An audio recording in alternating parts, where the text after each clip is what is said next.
Buen día, en esta ocasión vamos a presentar el tema que corresponde a Inspección Técnica Criminalística en la sede. Ahí se puede visualizar los estudiantes y el docente Aro Vargas José. En la primera parte tenemos lo que viene a ser la definición de escena del crimen y viene a ser el lugar en el que se presume que ocurrió un acto delictivo y por lo tanto constituye pues el objeto principal de una investigación policial.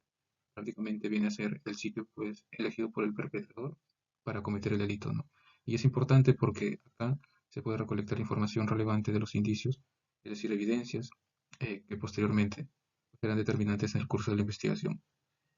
Otra definición importante viene a ser la inspección criminalística en la escena del crimen, ¿no? Que prácticamente es el conjunto de procedimientos técnicos científicos que se llevan a cabo pues de forma inmediata tras el conocimiento del hecho delictivo o posible hecho delictivo, ¿no? Y esto ya es realizado por peritos especializados. En la parte inferior se puede visualizar los principios fundamentales en la investigación criminalística.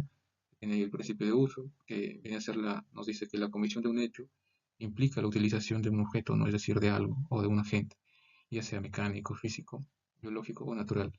Y luego tenemos el principio de producción, que ya viene a ser la utilización de un agente, nos dice que va a originar un resultado y este se va a expresar como una evidencia, ¿no? De acuerdo, nos dice que también puede presentar algunas características, ya sean morfológicas y estructurales. Acá tenemos el principio de correspondencia. eh, lo que sucede es que toda interacción dinámica entre agentes y cuerpos genera de alguna forma características identificables. Y este principio lo que hace, digamos, es permite establecer correspondencias al comparar las formas y características por las producidas en el contacto entre personas. Acá ya se puede visualizar el principio de probabilidad. Prácticamente determina la probabilidad de que un evento delictivo haya ocurrido con base en las evidencias recopiladas y su análisis, ¿no? Es, digamos, de alguna forma fundamental en recrear los hechos y evaluar qué tan probable es que el acto haya sucedido, como se plantean. Luego tenemos el principio de reconstrucción, parte del análisis de las evidencias de los hechos, basándose en los principios criminalísticos, y se puede, digamos, reconstruir conceptualmente los hechos, ¿no? Otro punto viene a ser el principio de certeza. El principio de certeza consiste en analizar de forma cualitativa y también cuantitativa los indicios, digamos, ya en el laboratorio, utilizando tecnologías específicas. Este principio de alguna forma busca establecer relaciones causa-efecto, ¿no? Confirmando si los elementos analizados están vinculados o no al hecho investigado. Y finalmente, el principio de intercambio, ¿no? ¿Por qué? Porque cada vez que dos cosas entran en contacto, digamos, de alguna forma puede existir la transferencia de material, es decir, de partículas, de una a la otra, ¿no? Esto ya se da entre el objeto, entre la víctima y entre el actor. Bien, ahora le doy el paso a mi compañera para que continúe con la presentación. Siguiendo con la exposición, tenemos lo que es la tipología de las escenas del crimen, las cuales tienen dos clasificaciones, tanto funcional como por ubicación. Tenemos lo primero que es la clasificación funcional, las cuales se divide en escena primaria, escena secundaria y escena intermediaria, en las cuales la primaria es el lugar donde se perpetró lo que es el hecho delictivo, en las cuales tanto la víctima como el agresor tienen lo que es el mayor contacto. En cambio, lo que es la escena secundaria, acá la interacción entre lo que es el agresor y la víctima es menos intensa, pero más prolongada. Y también se le conoce como el sitio donde se abandona el cuerpo de la víctima, ¿no? El lugar de abandono. Y la escena intermediaria, más que todo, tiene relación con la escena primaria y la escena secundaria. ¿Por qué? Porque habla del traslado de la víctima desde lo que es la escena primaria hasta el lugar de su abandono, ¿no? Que vendría a ser la escena secundaria. Luego tenemos la otra clasificación, que es la clasificación por ubicación, tanto campo abierto, campo cerrado y campo mixto. El campo abierto, más que todo, es un lugar relacionado con crimen, el cual está ubicado en un lugar que hay aire libre, en las cuales puede ser calles, parques, descampados, donde las evidencias están expuestas a diversos factores, tanto ambientales como la actividad de los animales, ¿no? Por ejemplo, cuando hay factores ambientales, tanto lluvia, viento, sol, pueden alterar y destruir lo que son ciertas pruebas y la actividad de los animales pueden mover los restos o dispersar las evidencias. Luego tenemos lo que es el campo cerrado, las cuales se refiere a un espacio que está protegido dentro de una estructura construida, las cuales puede ser una vivienda o un almacén, las cuales facilitan preservar lo que es la evidencia al estar aislado de lo que son los factores ambientales, ¿no? Pero tener en cuenta que este entorno permite un análisis más preciso con pruebas como huellas dactilares, restos biológicos y objetos desplazables, pero pueden tener ciertas complicaciones o ciertos desafíos si el agresor en este caso manipula lo que es la evidencia o limpia lo que es el lugar, y en este caso se requiere lo que son el uso de tecnologías, por ejemplo, luminol o estudios de análisis químicos, ¿no? Para detectar lo que son rastros ocultos. Y por último tenemos lo que es el campo mixto, en los cuales tiene relación tanto con el campo abierto como con el campo cerrado, los cuales son espacios donde hay zonas de aires libres que conectan con estructuras cerradas, por ejemplo, puede ser parques con un kiosco, edificios o puede ser hasta colegios. Doy paso a mi siguiente compañera. Continuando la exposición sobre procedimientos iniciales que se debe hacer en la escena del crimen, bueno, ¿qué son pues las acciones al llegar a esta escena? Bueno, primero tenemos que tener en cuenta lo que es socorrer a las personas heridas, ¿no? Bueno, la prioridad al llegar a una escena del crimen siempre pues va a ser prestar auxilio a las personas que se encuentren heridas o en peligro. Bueno, este principio no solo responde a una obligación ética y moral, sino también a los estándares pues, legales que existen de preservar la vida humana en cualquier circunstancia. Las primeras respondedores deben pues evaluar rápidamente la gravedad de las lesiones, proporcionar los primeros auxilios y pues coordinar todo lo que es la llegada de servicios médicos de emergencia. Además, también pues se debe documentar el estado inicial de las víctimas, que puede ser crucial para la investigación, ¿no? Ya que el tipo y la ubicación de la herida pueden proporcionar información de desarrollo de los hechos. También tenemos proteger lo que es la escena, proteger la escena. La protección de la escena del crimen, pues es importante para garantizar lo que es la integridad de lo que es las evidencias. Una escena contaminada, pues, o alterada puede comprometer a la investigación y va a ser dificultoso, ¿no? Para lo que es la identificación de responsables. Al proteger la escena, los investigadores, pues, van a limitar lo que es el acceso a las personas no autorizadas, evitando, pues, que los elementos críticos como huellas dactilares o rasgos biológicos o evidencia material pues sean manipulados. También tenemos arrestar a sospechosos y retener lo que son los testigos. En muchos casos es necesario realizar un arresto a lo que son los sospechosos de inmediato, ¿no? Al menos pues asegurarse de que los testigos clave estén bajo el control y disponibles para dar su testimonio. El arresto de sospechosos se debe llevarse bajo el cumplimiento estricto de la ley, respetando pues así los derechos del detenido, pero también pues tenemos que garantizar que no haya fuga de información relevante ni que el sospechoso pues altere la escena del crimen. Con respecto al cuarto punto, que es registrar las condiciones, bueno, es uno de los aspectos más importantes en la gestión de una escena del crimen, que es pues registrar la documentación de las circunstancias del evento. Bueno, los investigadores deben pues anotar con precisión lo que es la hora exacta en que se llega al lugar, ya que este dato es crucial para cualquier análisis temporal posterior.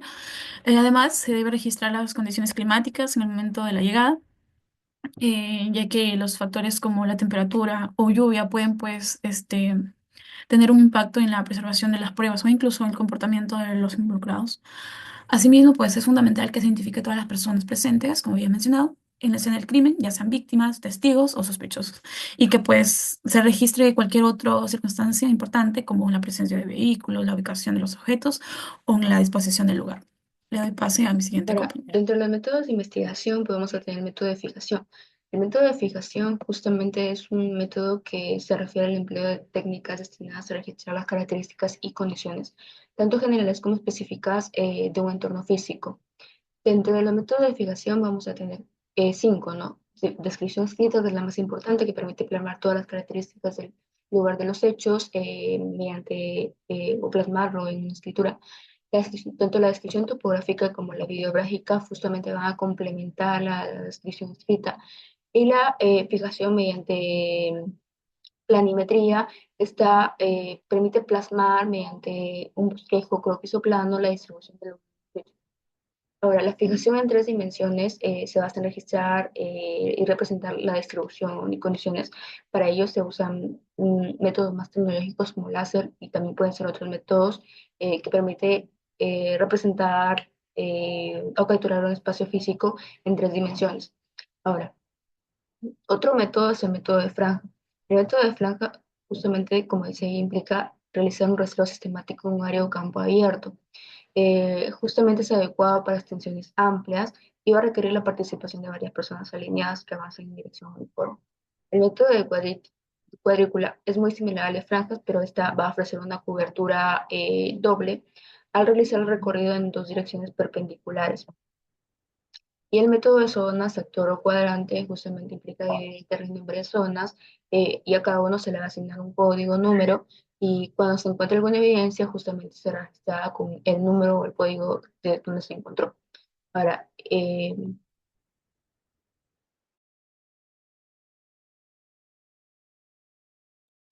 el método de abanico. El método de abanico consiste en realizar un barrido en forma de abanico, de ahí viene su nombre, desde un punto central hasta, o, bueno, desde un punto central hacia el exterior o viceversa, ¿no? Es decir, desde el exterior hasta un punto central.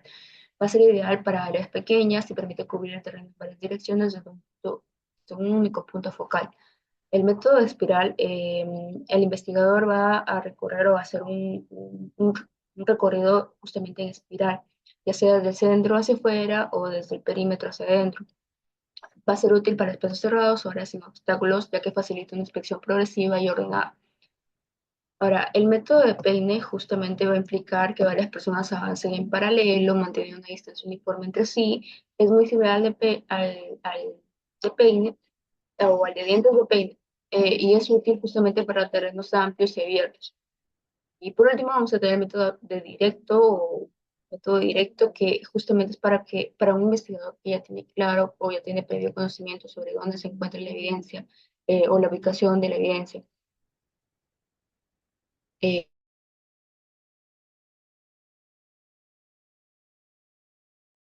Ahora, respecto a las técnicas para preservar la escena del crimen, pues justamente se observan varias en la diapositiva.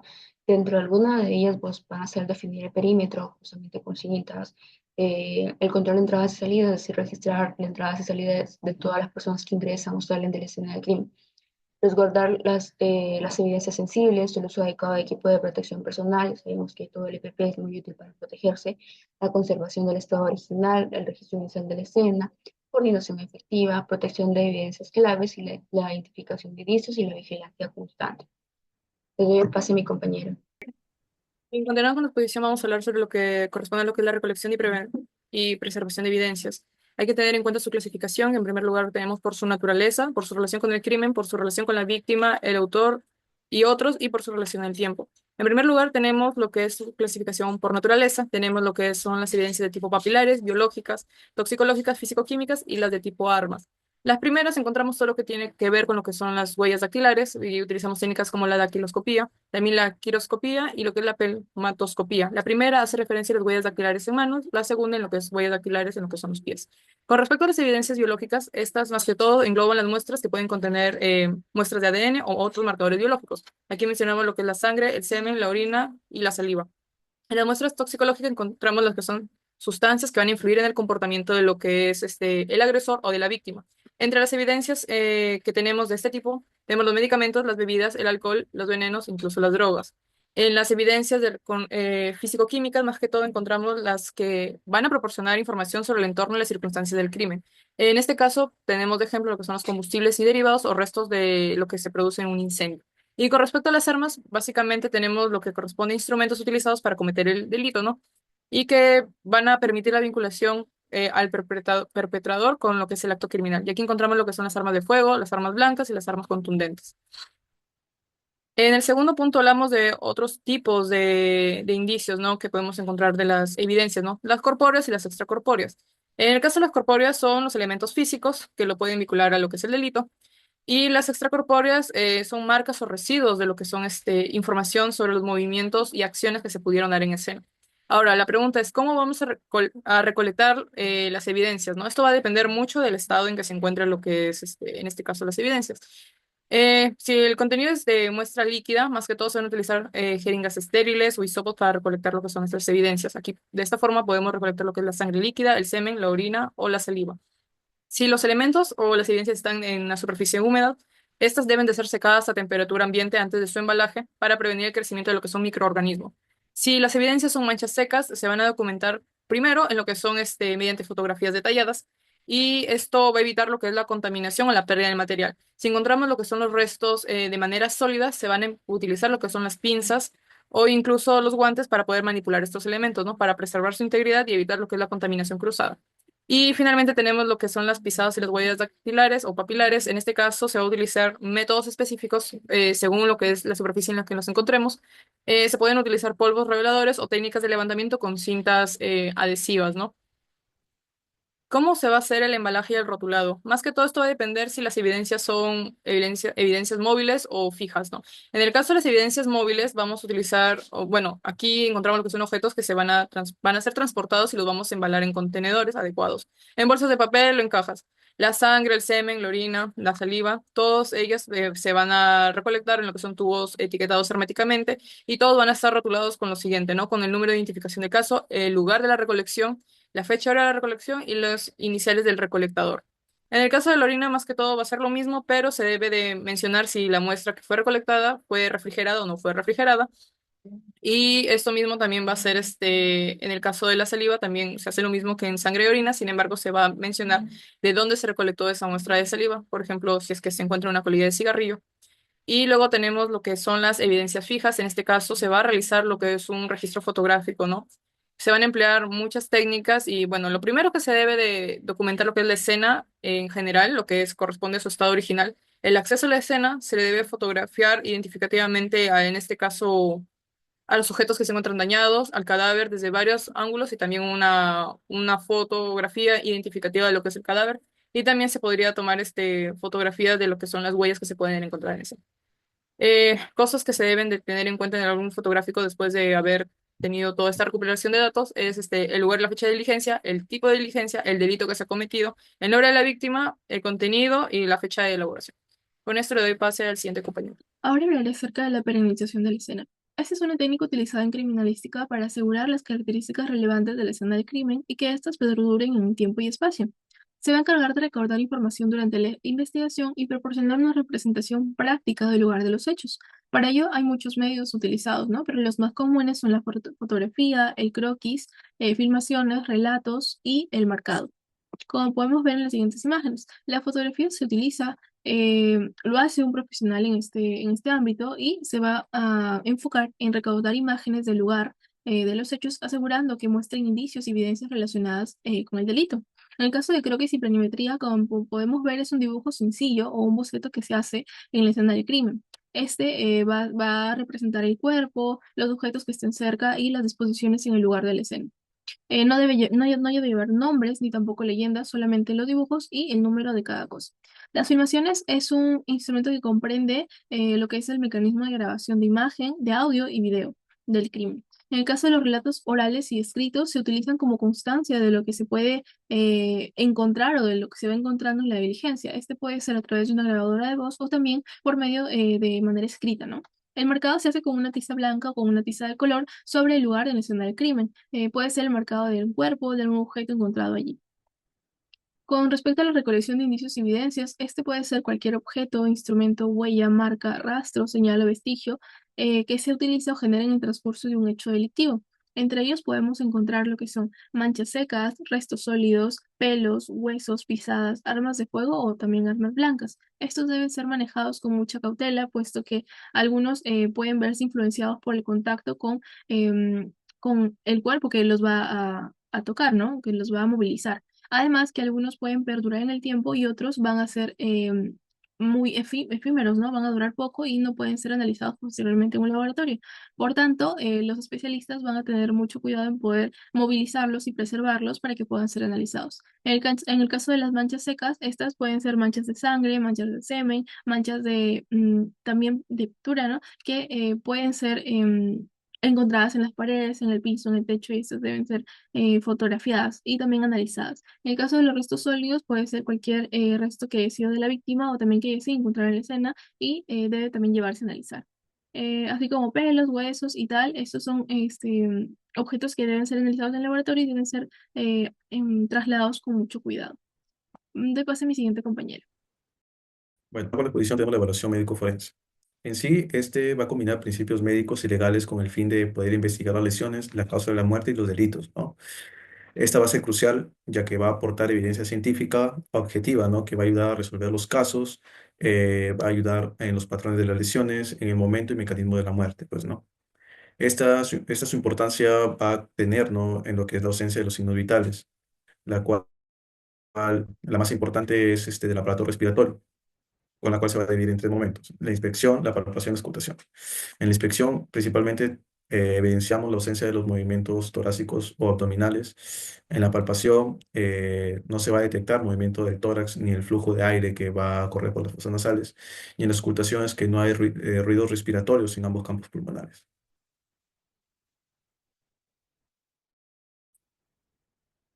Con respecto a los fenómenos cadavéricos, bueno, los fenómenos cadavéricos en sí son los cambios que ocurren en el cuerpo tras la muerte, pues, ¿no? Para este caso tocaremos el rigor mortis o la rigidez cadavérica, la cual va a tener inicio, ¿no? En los músculos lisos, y a las 3 o 6 horas se hace evidente en los músculos esqueléticos. La duración se establece completa entre los 12 y 15 horas y va desapareciendo entre las 24 y 36 horas. Con respecto a su distribución, es que va a progresar desde la cabeza hacia las extremidades inferiores. El otro punto es la diabetes cadavérica, o también denominada hipostasis, que prácticamente es causada por la acumulación de la sangre en partes del cuerpo más bajas debido a la gravedad, ¿no?